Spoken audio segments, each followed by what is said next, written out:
Film The Desperate Horror membosankan dan tidak masuk akal. Kemana otak si penulis ketika menulis ceritanya? Film The Desperate Horror menawarkan pengalaman unik dengan menghadirkan ketegangan tanpa adanya interaksi fisik, terutama saat terjadi penembakan massal di sebuah sekolah.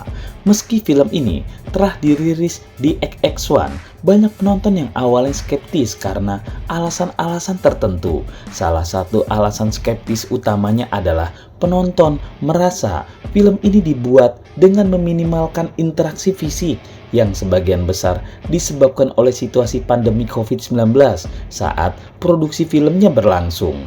Meskipun demikian, film ini menghadirkan cerita yang fokus pada seorang ibu tunggal bernama Amy Carr, diperankan oleh Naomi Watts yang harus mengurus dua anaknya, Noah dan Emily.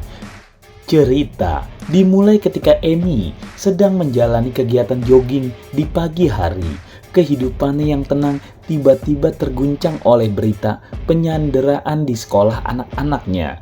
Dalam situasi yang penuh ketegangan ini, film ini mengeksplorasi bagaimana Amy berjuang untuk melindungi dan menyelamatkan anak-anaknya tanpa adanya kontak fisik yang banyak.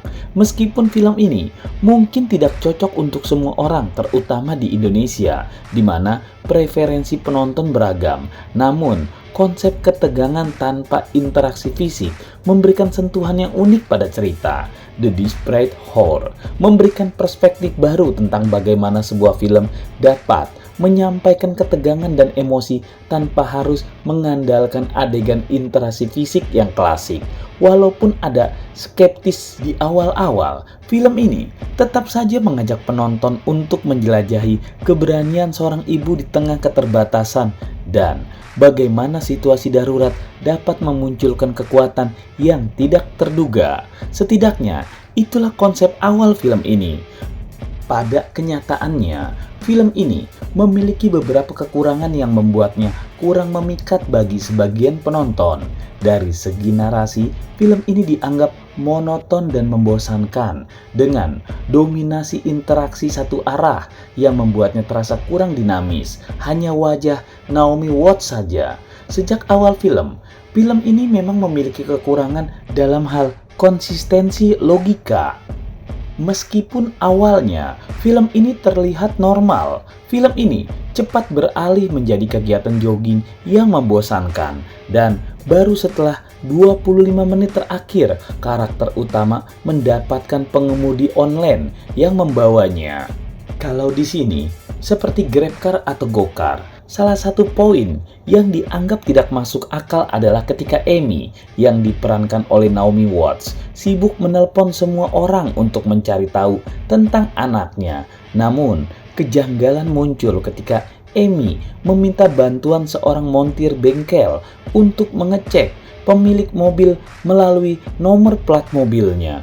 Biasanya, informasi seperti itu hanya dapat diakses oleh aparat kepolisian, bukan orang biasa, apalagi hanya seorang montir bengkel. Hal lain yang membuat penonton tercengang adalah ketika polisi meminta Amy untuk menelpon tersangka sebagai distraksi agar tim SWAT bisa menyerbu ke sekolah. Ini terdengar tidak masuk akal karena biasanya polisi pasti menggunakan negosiator internal yang terlatih untuk berkomunikasi dengan tersangka dalam situasi semacam itu. Meskipun film ini mungkin memiliki momen dramatis, kekurangan logika seperti ini dapat mengurangi kualitas keseluruhan pengalaman menonton. Bagi penonton yang menghargai ketelitian dan konsistensi dalam cerita, film ini mungkin tidak menjadi pilihan yang memuaskan.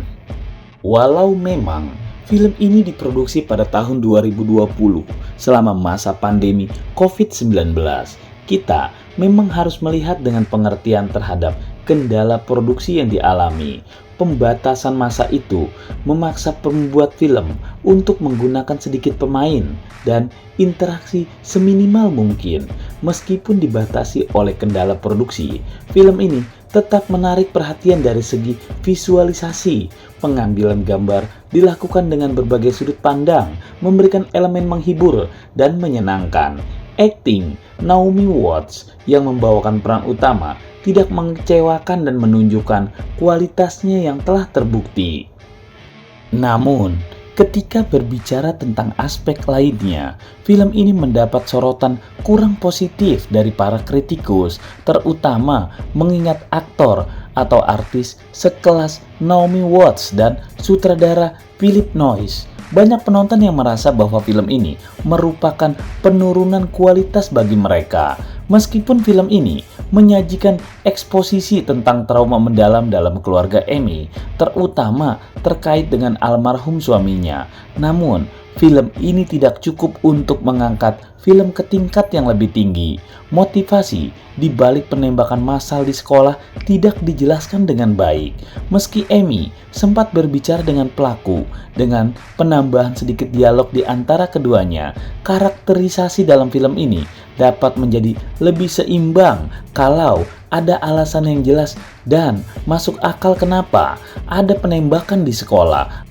Pada akhirnya, film The Desperate Hour memberikan kita pandangan tentang keterbatasan yang dihadapi selama produksi di masa pandemi, namun juga mengingatkan kita pada potensi yang terlewatkan dengan penanganan yang lebih baik terhadap motivasi karakter, cerita, dan interaksi yang lebih mendalam. Film ini mungkin bisa menjadi karya yang lebih kuat dan bermakna jika poin-poin tersebut lebih ditonjolkan dan tidak diabaikan. Intinya, penonton akan lebih cerdas ketika melihat sebuah film masuk akal atau tidak. Mereka akan memutuskan ketika selesai menonton film dan keluar dari bioskop.